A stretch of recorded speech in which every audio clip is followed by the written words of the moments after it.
Welcome back to FallingFoxGaming, everybody. I'm your host Blaine, and today we're picking up with some more Stellaris. Now we're going to start our full actual series here, starting today, and we're going to be playing as the Obsith Collective. This is a faction I made a long time ago for a RPG, and I think it'd be fun to play them in Stellaris.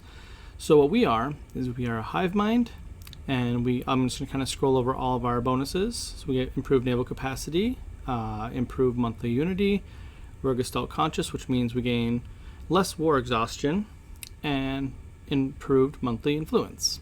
We are a lithoid species, which means we have bad pop growth, we have good habitability, army health, and leader lifespans, and we eat minerals instead of food, so we don't need food. Once again, we're hive minds, so we don't need to worry about happiness. We're intelligent, so we have plus 10% to all research. We are natural engineers, so we get a bonus 15% to our engineering research. And we're sedentary, which means we have a bad pop growth from immigration, and resettlement cost is up. We are going to be starting off on a Gaia world. Now, I think I'm actually going to change that. Let's change that.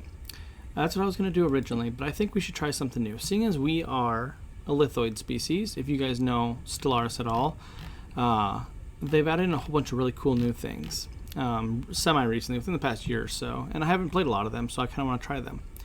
I want to try this one. It's a specific one for the lithoids, and you start with a massive crater deposit on your homeworld, giving you additional districts and mining districts.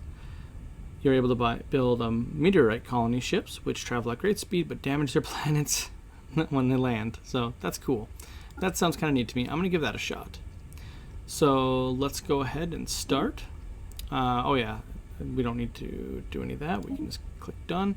We are going to go with a huge galaxy because that's kind of the only way to play this game, at least in terms of fun. I think we're going to go with a spiral forearms galaxy type. We're going to crank up the AI empires to 30. Advanced AI starts, we're going to go ahead and do all of them.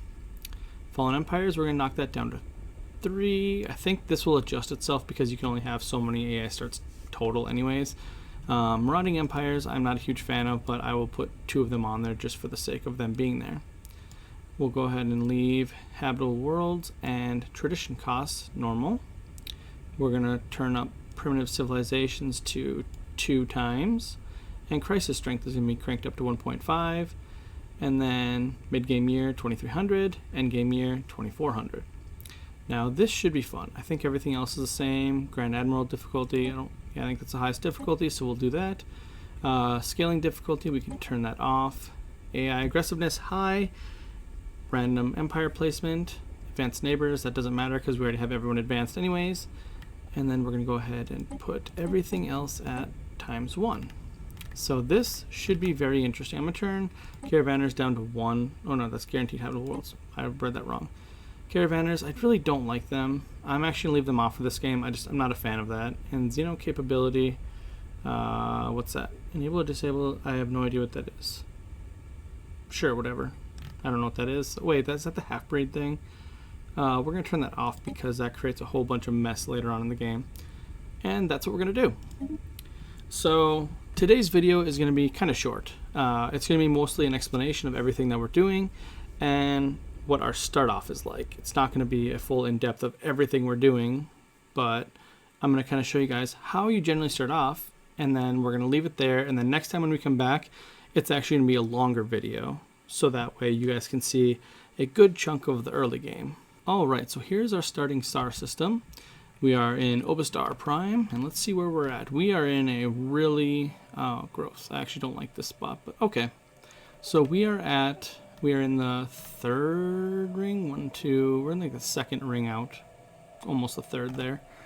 But we got 1 choke point, 2 choke points. Actually, this is a pretty decent system. I don't really know where this is going to lead. I really wish there wasn't this many entry points into our empire. But you know what? We're going to go with it. So we're going to start off by choosing our sciences. We do research. I always do a research rush in the beginning. So I do the researcher jobs. Then for society research, I do... Ooh, they tricked me. I always like taking this, but the +2 unity per month is actually more important right now. And then same thing for, you know what, man, they really got me good on that one because the plus to research is always the best. Almost always the best, because right now that's, yeah, we're going to have to choose all science. I always do science in the beginning, so that's what we're going to stick with. And then what we do is we double check our edicts to make sure our starting stuff doesn't have anything special, and then we look at our policies. Our policies are purging allowed. We're going to disallow that for now, displacement only. The reason why we're doing this, it's going to make people like us more when they meet us. Balanced production, initial border status, closed. I always do that so that way I can choose to open my borders to people rather than everyone just coming on in. First contact, peaceful. Orbital bombardment, we're going to choose selective for now. That just means that we target buildings over population when we bomb planets, but we're not going to be doing that anytime soon. War philosophy, unrestricted, and we're expansionist currently.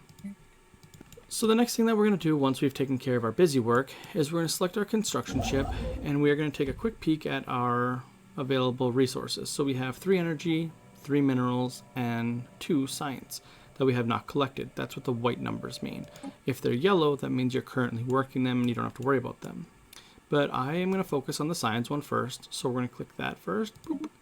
And I'm not actually going to do a second one yet. Well, yeah, I'm going to wait on that. So the reason why I wait is that I actually want to get out a second science ship as quick as possible. So, and I want to make sure I have some resources in case I can't afford a new scientist for that ship. So we're going to send our science ship out to explore first, not survey. So the first thing I want to look at is isolating our choke points. And we have a lot of them, so this is going to be kind of difficult. But I think the most important one for now is going to be this one. So we're going to send our science ship right there. And that's all we got to do for now. We're not going to build any buildings or anything. When we get some resources, the first thing that we're going to build is a research lab, but that takes 360, and we don't have that yet, so we're not going to worry about it.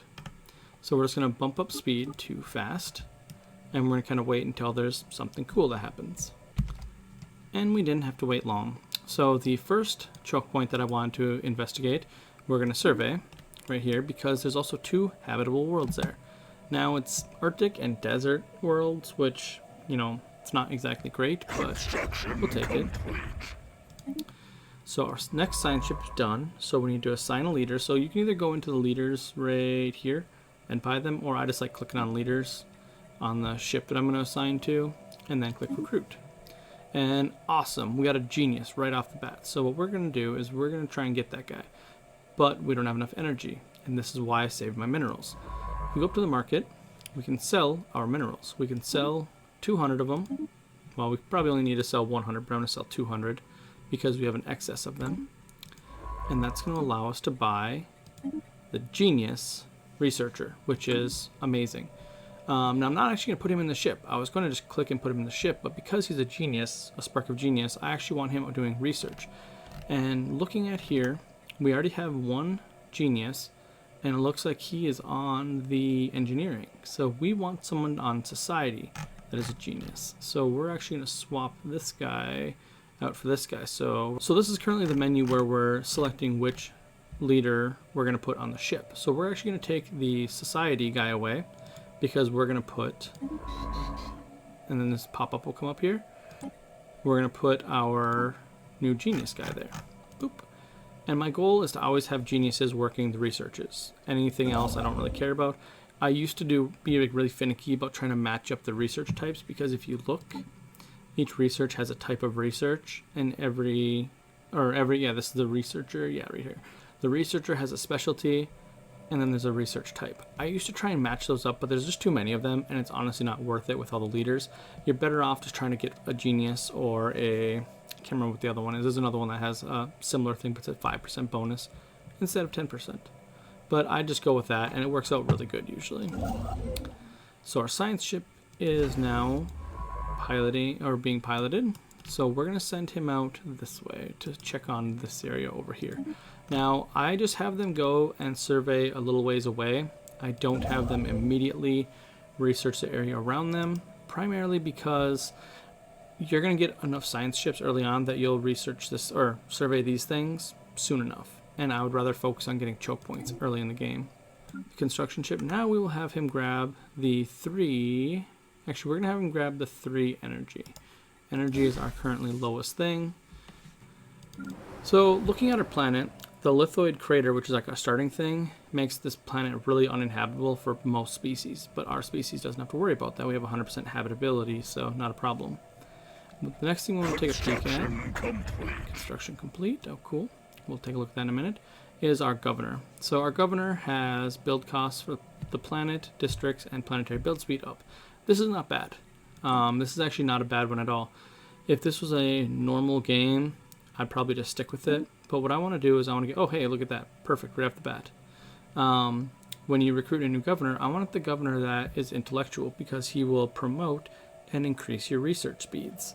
So we want this guy. So we need another 200 energy, which we just simply don't have. So we need to keep in mind that this guy is here, and we need to get him as soon as we can.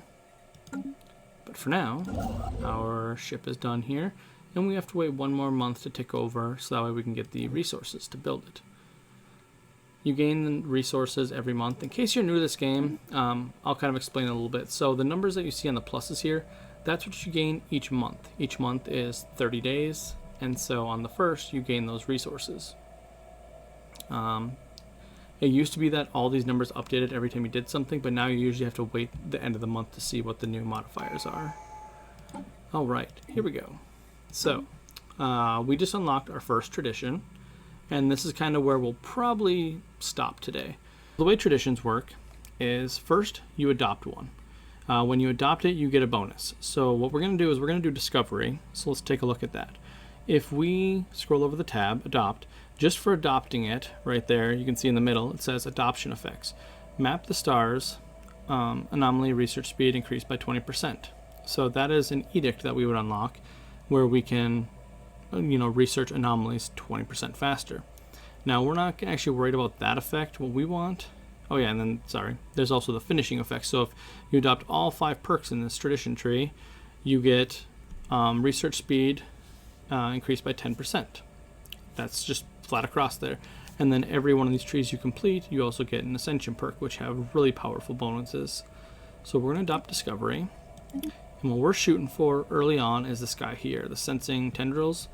This will increase our survey speeds by 35% and increase our science ships disengagement chance by 50%. So if they increase, or so if they encounter something hostile, they can get away. But that being said, we are at a pretty good spot here. So we've just kind of started. Now, there's a lot of information in this game, and next video, like I said, it's going to be a longer video, so I'm going to slow things down and kind of talk through everything with you guys in case you're new to the game. But in general, this is a pretty decent start. I'm not a fan of how many choke points we have here. There's a lot of areas where people can come into our potential empire. So I'm going to try and figure that out next time. Well, probably not next time. It'll probably be a few games in. This is a pretty slow moving game, so buckle in and settle down for a nice long game. It's a pretty relaxed game most of the time. So thank you guys for watching. This has been Stellaris. I am Blaine. I'll see you guys next time.